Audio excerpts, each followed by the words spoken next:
When I heard my husband's voice through the phone he thought he'd hung up, telling his parents that living with me was awful, that I was suffocating him, that he couldn't wait to be free, I felt something inside me crack. Not break, mind you. Crack, like fine china that looks whole on the outside but has a fracture running through its center that you can't see until you hold it up to the light. I stood in our kitchen, his phone still connected to mine from the call we'd just finished, and I listened to him destroy 23 years of marriage in less than 5 minutes. My name is Ava, and this is the story of how an accidental phone call revealed a betrayal so deep I almost didn't recognize the man I'd built my entire life around. Let me take you back to where this all started, to the life I thought I was living before I discovered the truth. My life before that Tuesday afternoon in March was, by most measures, a good one. Not perfect, no life is, but good, solid, built on what I believed was a foundation of love, respect, and partnership.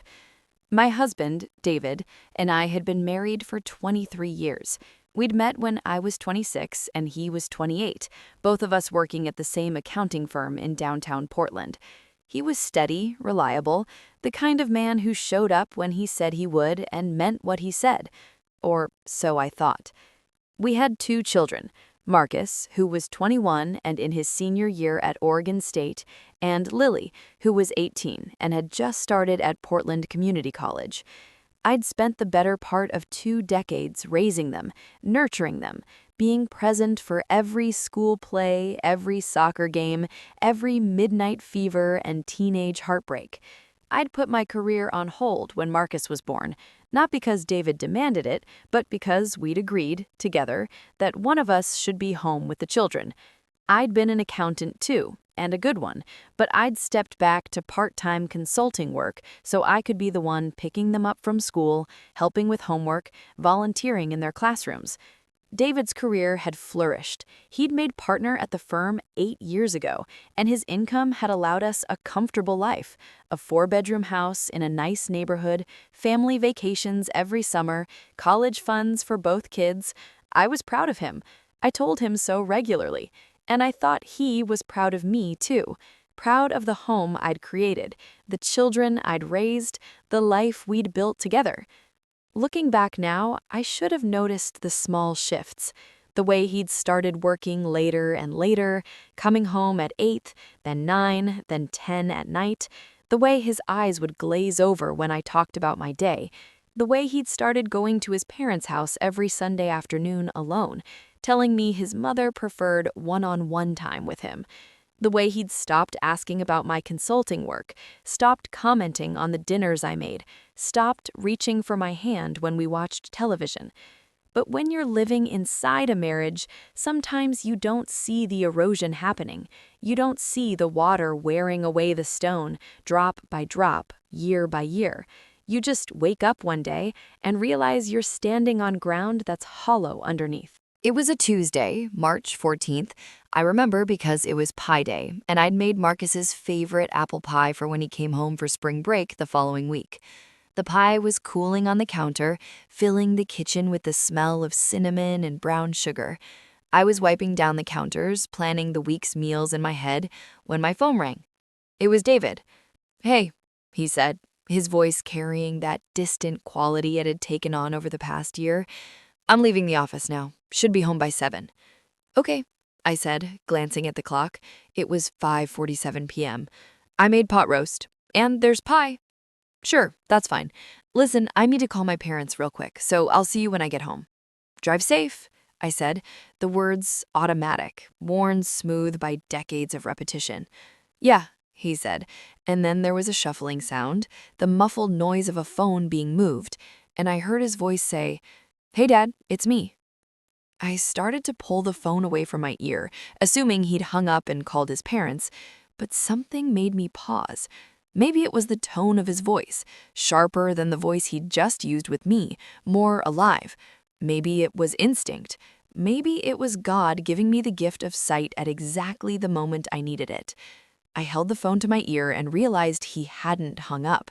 He'd simply switched over to call his parents, not realizing our call was still connected in the background. "Yeah, I'm heading home now. David was saying. His voice was clear, so clear I could hear the hum of traffic in the background. Should be there in about an hour. Traffic's not bad. I heard his father's voice, distant but audible. How are things? And then David said something that made my blood go cold. Honestly, Dad, not great. Living with her is awful. I felt my hands go cold. The dishcloth I'd been holding dropped into the sink.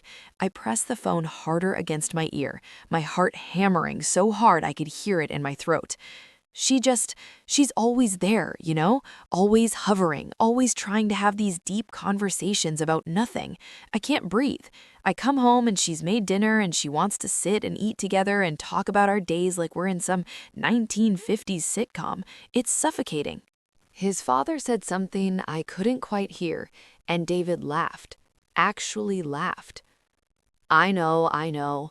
Mom warned me. She said Ava would get clingy once the kids grew up, and she was right. But I didn't think it would be this bad. I walk in the door and it's like this neediness just radiates off her. How was your day? What do you want for dinner? Should we watch something together? It's exhausting. I stood frozen in my kitchen.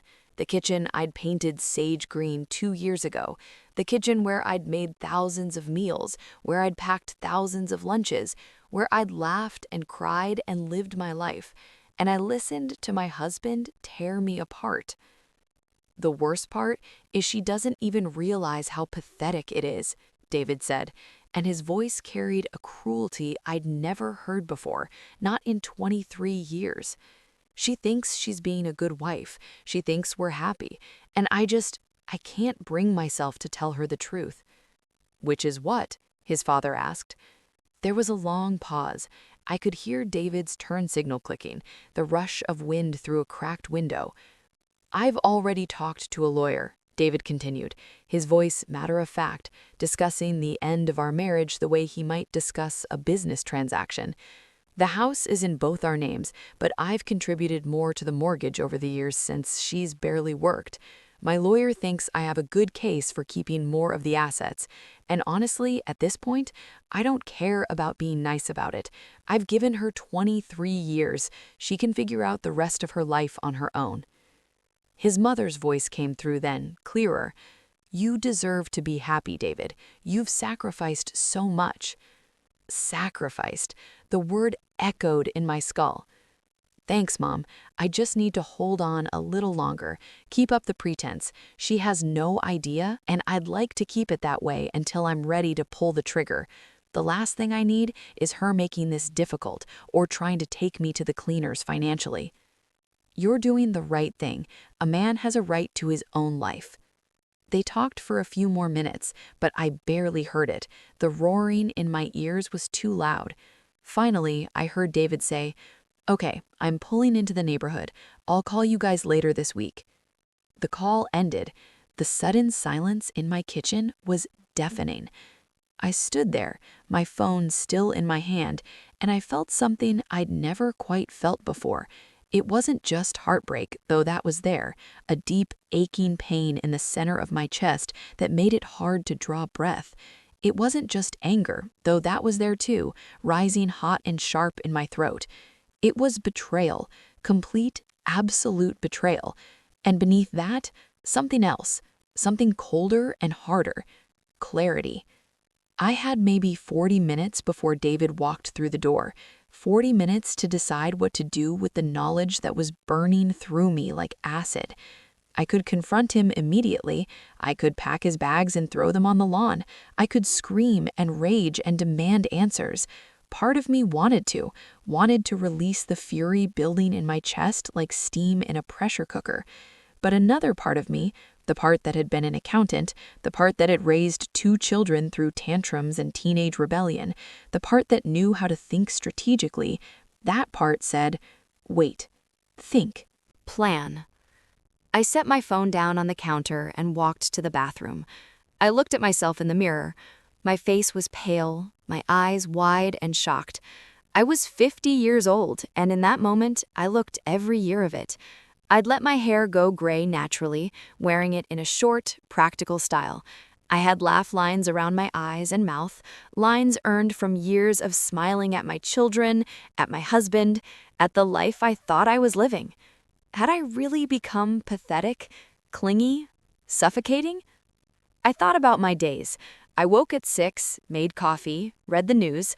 I did consulting work for 3 small businesses, managing their books remotely, work that brought in about $30,000 a year. Not nothing, despite what David had implied to his parents.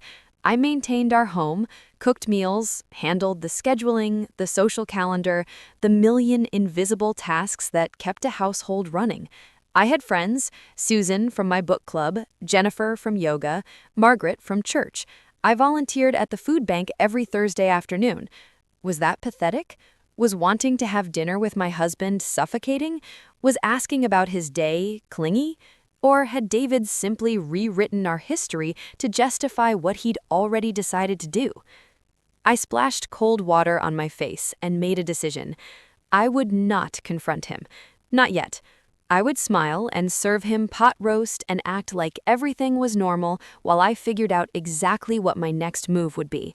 Because if David had talked to a lawyer, if he was planning to keep more of the assets, if he was building a case to paint me as some dependent housewife who'd barely contributed to our marriage, then I needed to know exactly where I stood, and I needed to protect myself.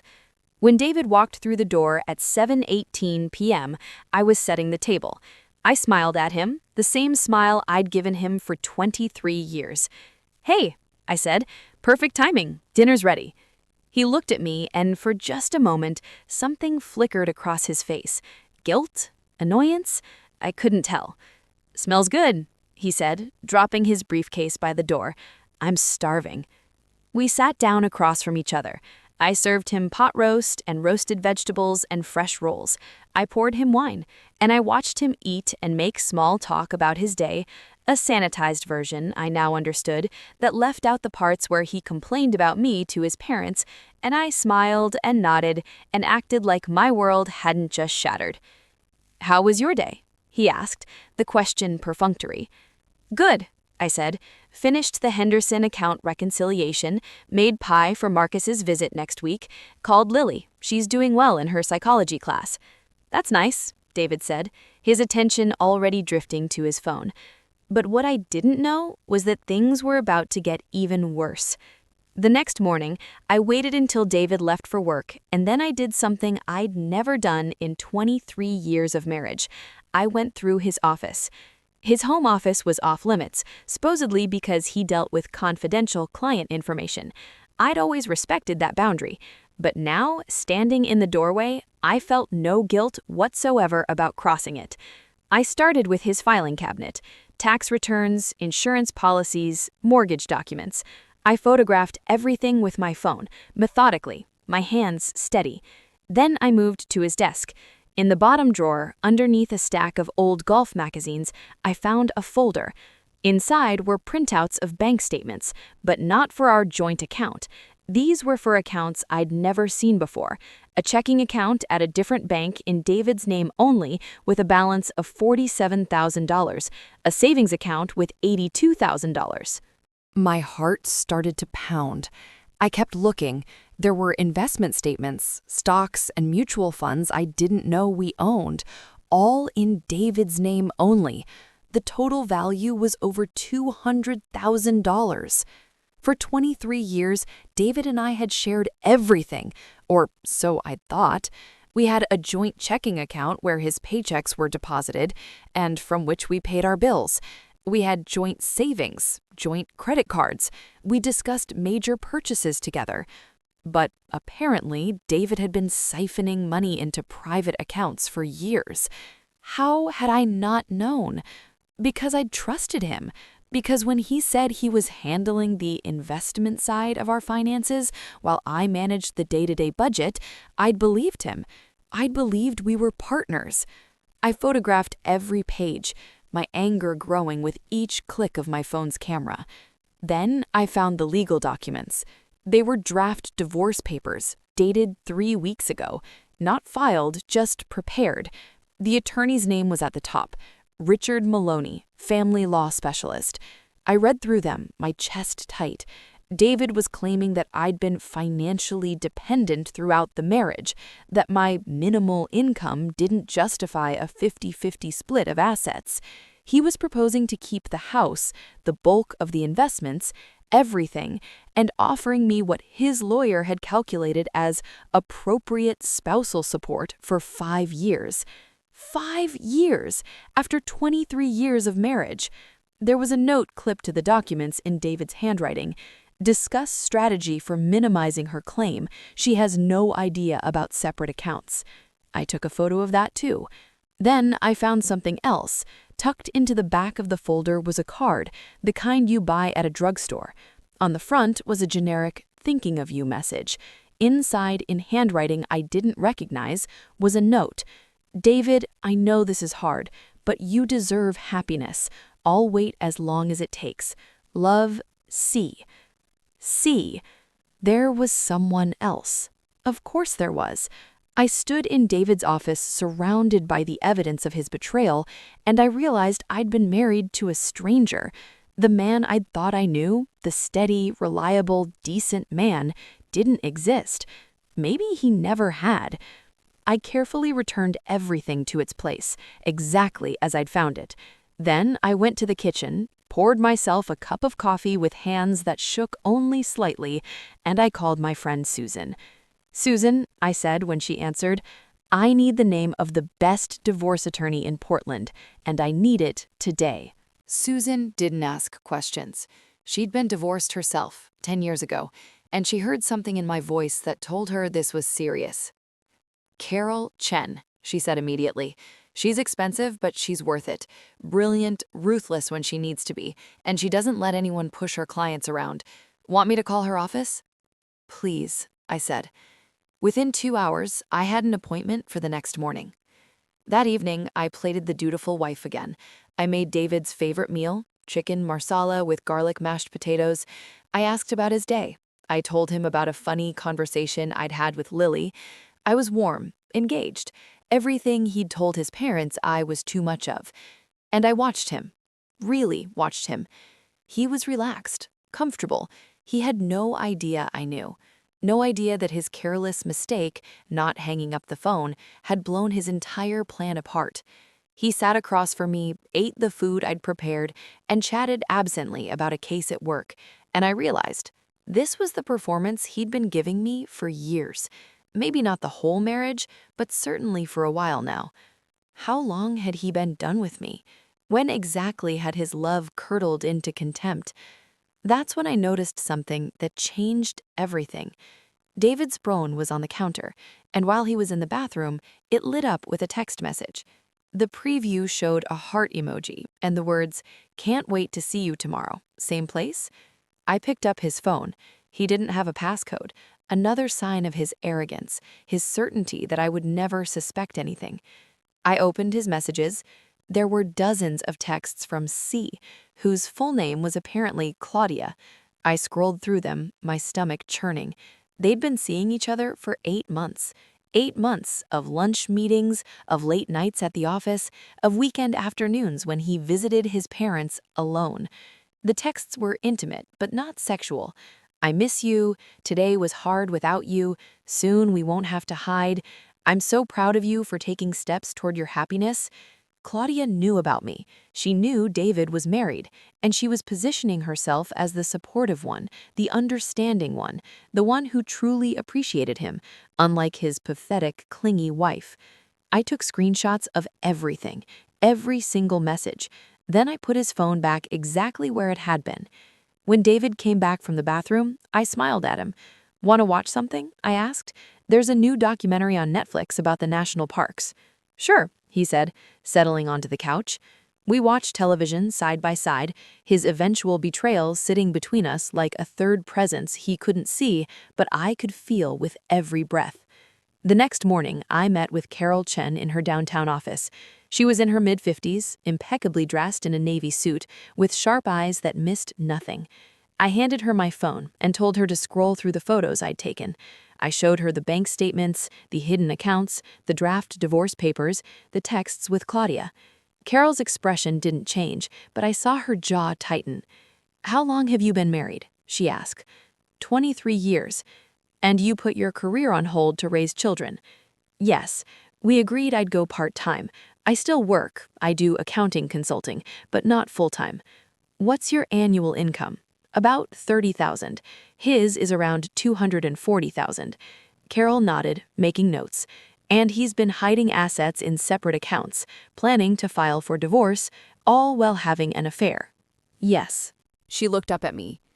Ava, Oregon is an equitable distribution state, which means marital assets should be divided fairly, not necessarily 50-50, but fairly based on various factors. What your husband is trying to do is hide marital assets to keep them from being divided.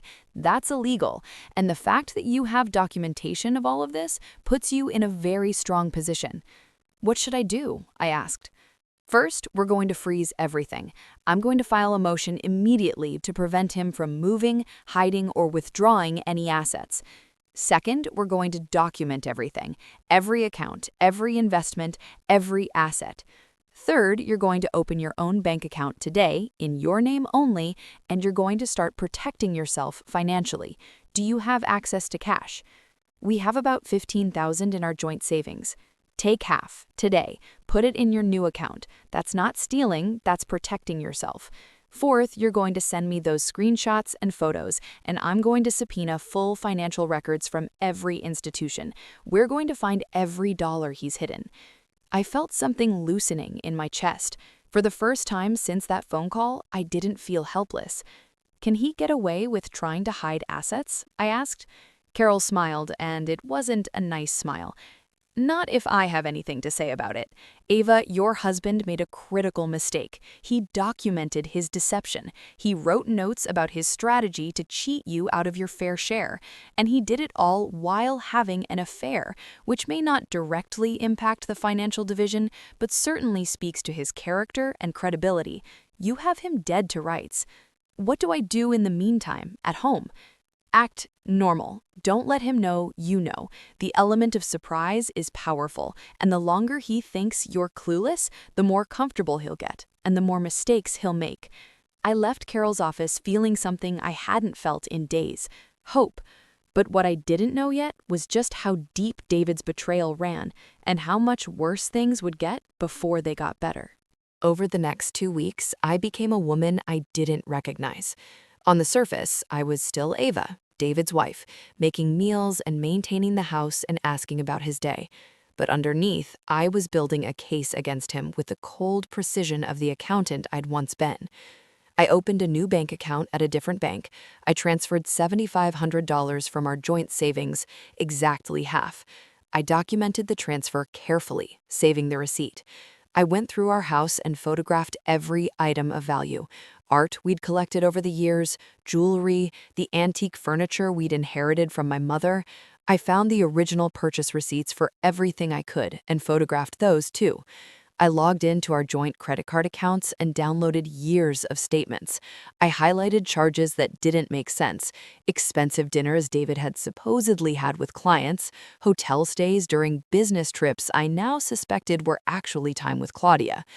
I contacted the accounting firm where I'd worked before going part-time and asked if they had any full-time positions available. The answer was yes, they'd love to have me back. The salary would be $75,000 a year. I told them I'd let them know within the month. I called Marcus and Lily separately and asked them gentle questions about their father. Had he said anything to them about not being happy, about problems in our marriage? Marcus sounded confused. No, Mom, why? Is everything okay? Everything's fine, honey. I just wanted to check in. But Lily was quiet for a long moment before she said, "He did say something weird a few months ago. I came home for a weekend and you were at your volunteer thing at the food bank, and I asked Dad if you guys were excited about being empty nesters, and he said something like, 'That's one way to put it.' I asked what he meant and he just changed the subject. I thought it was strange, but I figured he was just being Dad, you know?" My heart hurt. Did he say anything else? Not really, but Mom, lately when I call and ask about you, he doesn't really answer. He just says, "She's fine," and moves on. It feels weird, like he doesn't want to talk about you. Thank you for telling me, sweetie. Is something wrong? Lily's voice was worried now. Nothing for you to worry about, I promise. I just want you to know I love you very much. I love you too, Mom. After I hung up, I sat with the weight of what she'd said. David had been pulling away not just from me, but from the idea of us, the unit we'd been as a family. He'd been slowly erasing me, making me invisible, so that when he finally left, it would feel inevitable rather than shocking. But it wasn't going to happen the way he'd planned. Carol called me 3 days later. We got the subpoenas. We're getting full disclosure on every account. And Ava, we found 2 more accounts he didn't have listed in those documents you photographed. One in his name, one in a trust with his mother as co-trustee. Over the next 2 weeks, I became a woman I didn't recognize. On the surface, I was still Ava, David's wife, making meals and maintaining the house and asking about his day. But underneath, I was building a case against him with the cold precision of the accountant I'd once been. I opened a new bank account at a different bank. I transferred $7,500 from our joint savings, exactly half. I documented the transfer carefully, saving the receipt. I went through our house and photographed every item of value. Art we'd collected over the years, jewelry, the antique furniture we'd inherited from my mother. I found the original purchase receipts for everything I could and photographed those too. I logged into our joint credit card accounts and downloaded years of statements. I highlighted charges that didn't make sense. Expensive dinners David had supposedly had with clients, hotel stays during business trips I now suspected were actually time with Claudia.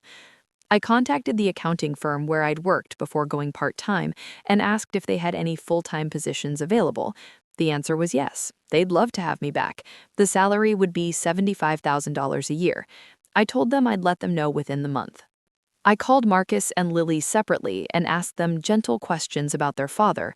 Had he said anything to them about not being happy, about problems in our marriage? Marcus sounded confused. No, Mom? Why? Is everything okay? Everything's fine, honey. I just wanted to check in. But Lily was quiet for a long moment before she said, he did say something weird a few months ago. I came home for a weekend and you were at your volunteer thing at the food bank, and I asked Dad if you guys were excited about being empty nesters. And he said something like, that's one way to put it. I asked what he meant, and he just changed the subject. I thought it was strange, but I figured he was just being Dad, you know? My heart hurt. Did he say anything else? Not really, but, Mom, lately when I call and ask about you, he doesn't really answer. He just says, she's fine, and moves on. It feels weird, like he doesn't want to talk about you. Thank you for telling me, sweetie. Is something wrong? Lily's voice was worried now. Nothing for you to worry about, I promise. I just want you to know I love you very much. I love you too, Mom. After I hung up, I sat with the weight of what she'd said. David had been pulling away not just from me, but from the idea of us, the unit we'd been as a family. He'd been slowly erasing me, making me invisible, so that when he finally left, it would feel inevitable rather than shocking. But it wasn't going to happen the way he'd planned. Carol called me 3 days later. We got the subpoenas. We're getting full disclosure on every account. And Ava, we found 2 more accounts he didn't have listed in those documents you photographed. One in his name, one in a trust with his mother as co-trustee. Thanks, he said, not looking at me. I watched him pour himself a scotch and settle in front of the television, and I thought, little did he know I was 3 steps ahead. Because that day, Carol had filed the divorce papers. Not just any divorce papers, papers that included a motion to freeze all assets, a demand for full financial disclosure, and a claim of marital asset dissipation due to David's affair and hidden accounts. We'd attached to the screenshots of his texts with Claudia, the photos of his bank statements, even his own handwritten note about minimizing my claim. The papers would be served to David at his office the next morning. I'd thought about being there when he got them, about seeing his face when he realized what was happening, but Carol advised against it.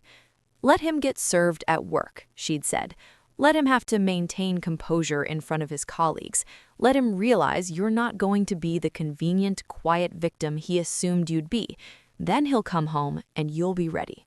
I'd packed 2 bags, essentials, important documents, things I couldn't replace, and taken them to Susan's house that afternoon. If things went badly, if David became angry or volatile, I had a place to go. But I didn't think I'd need it. David wasn't violent. He was a coward, and cowards don't fight, they run. I went to bed at 10:30. David was still downstairs, watching television, drinking scotch, living in the last hours of his carefully constructed delusion. I didn't sleep. I lay in the dark, my heart racing, and I waited. The next morning was a Friday, March 31st. I woke up at 6, made coffee, and got dressed in my nicest jeans and a blue sweater. Not too formal, not too casual. I wanted to look put together, in control. David came downstairs at 7:15, already dressed in one of his expensive suits. "Morning," he said, pouring himself coffee. "Morning," I replied. "Big day today?" "Not particularly, just the usual end-of-month reports." I nodded, sipping my coffee. "I'm having lunch with Susan today, just so you know." "Fine," he said, barely listening. He left at 7:45. The process server was scheduled to deliver the papers at 10 a.m. I spent the morning in a strange state of suspended animation. I cleaned the kitchen, even though it was already clean. I vacuumed the living room, I watered the plants. Every small task felt significant, like I was preparing the house for something momentous. At 10:17 a.m., my phone rang. It was Carol.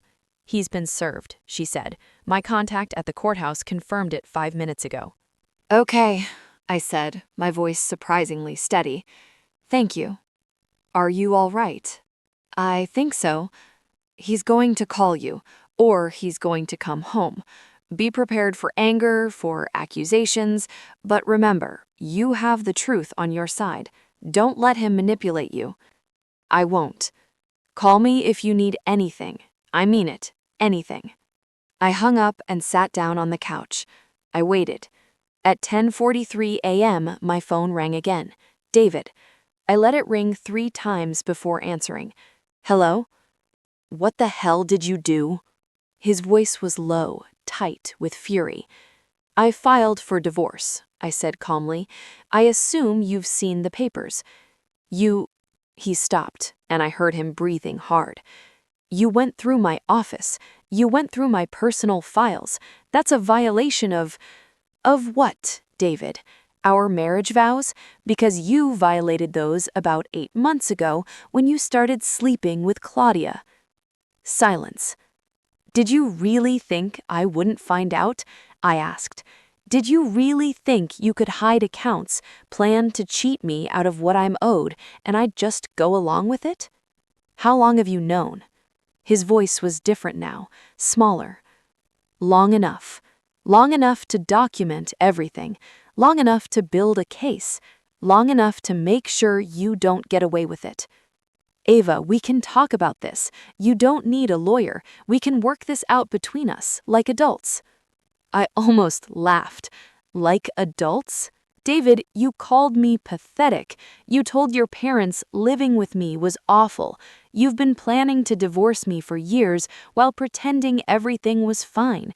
You've stolen money from our marriage and hidden it. You've had an affair, and now you want to work this out like adults?" Another silence. "That phone call," he said finally, "the one where I talked to my parents, you heard it. You forgot to hang up." "Jesus," he exhaled shakily. "Ava, I was just venting. I didn't mean—" "Yes, you did. You meant every word. And now we're going to deal with the consequences."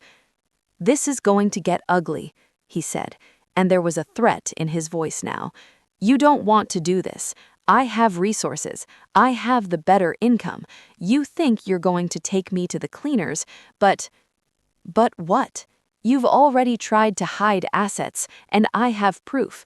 You've been having an affair, and I have proof of that, too, in your own handwriting. So please, David, tell me how this is going to go badly for me."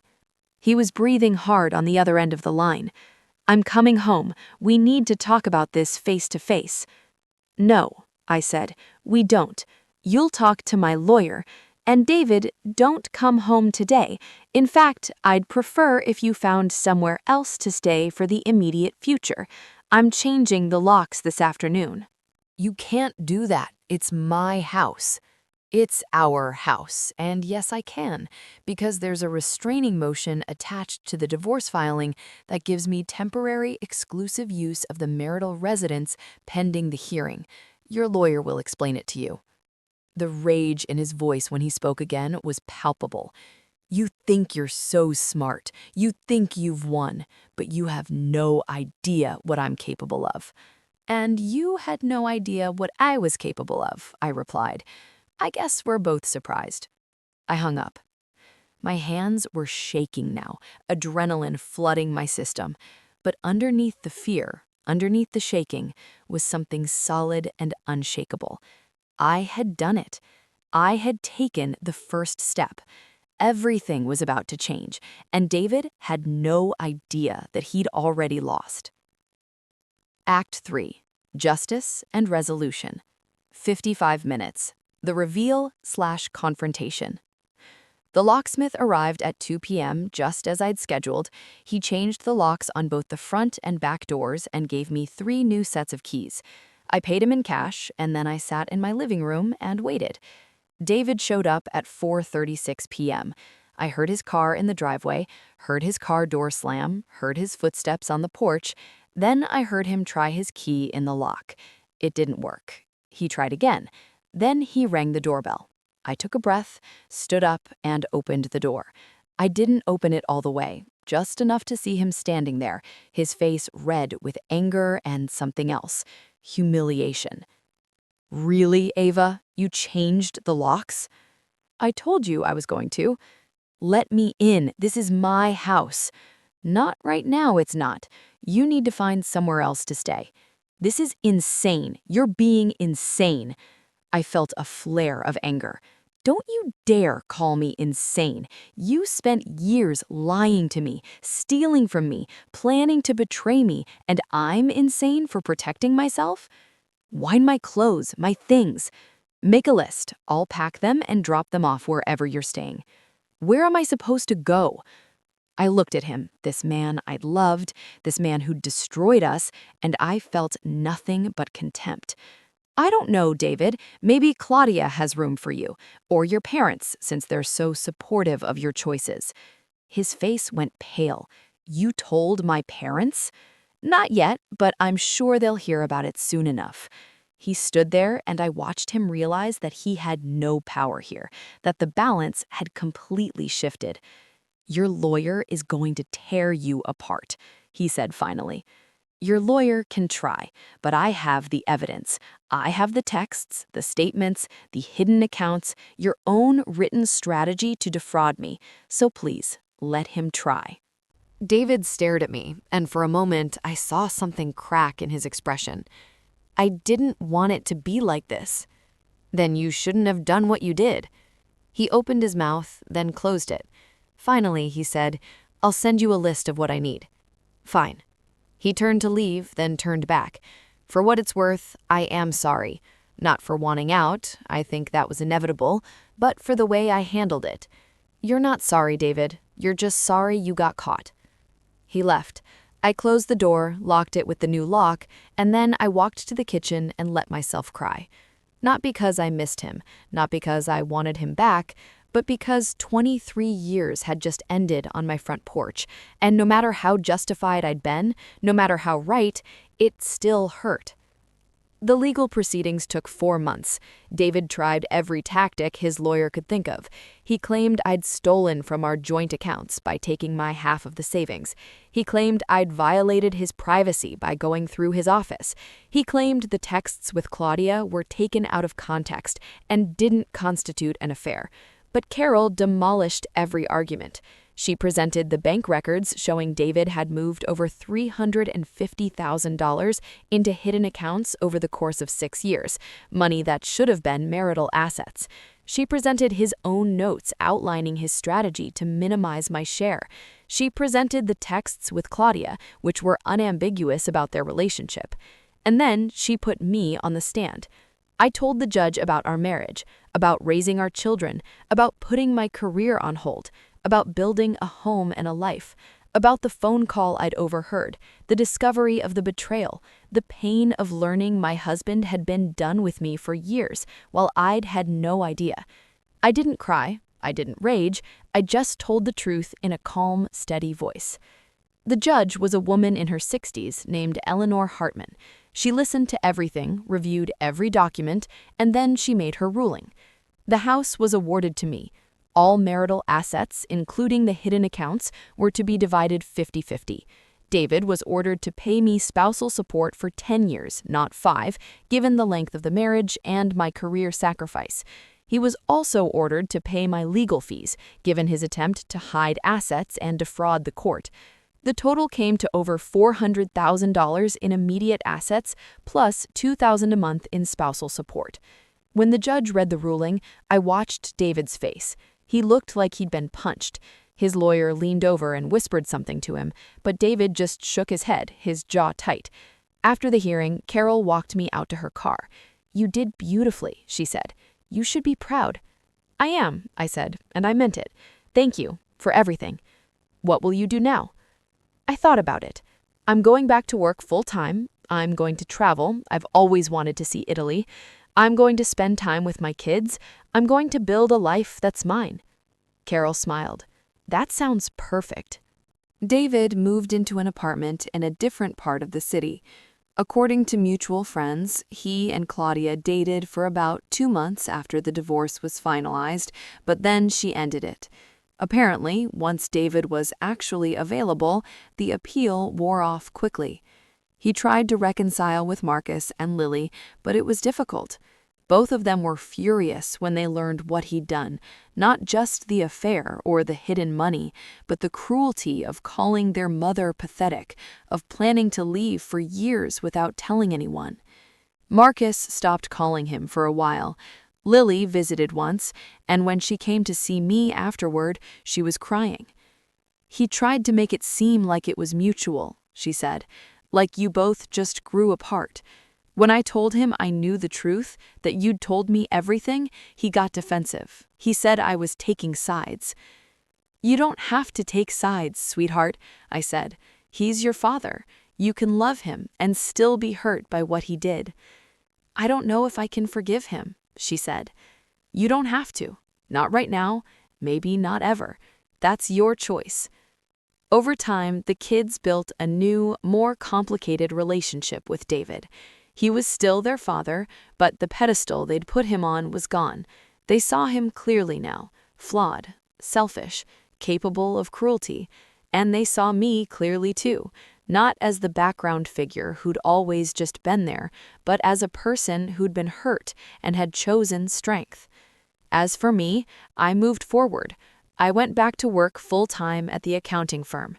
The work was challenging and engaging, and I remembered why I'd loved it all those years ago. I took that trip to Italy, 2 weeks in Tuscany and Rome, wandering through art museums and eating pasta and drinking wine in outdoor cafes. I went alone, and it was glorious. I joined a hiking group and made new friends. I redecorated the house, painting the bedroom a cheerful yellow and replacing the furniture David and I had chosen together. I started seeing a therapist, working through the betrayal and the grief, learning to trust myself again.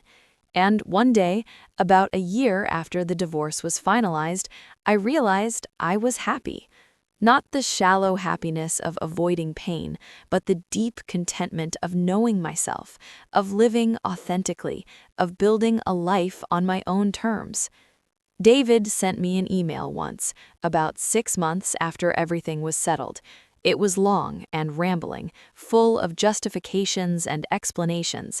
He said he'd been unhappy for years, that we'd grown apart, that he hoped I understood he'd done what he felt he had to do. I read it once, then deleted it, because I did understand.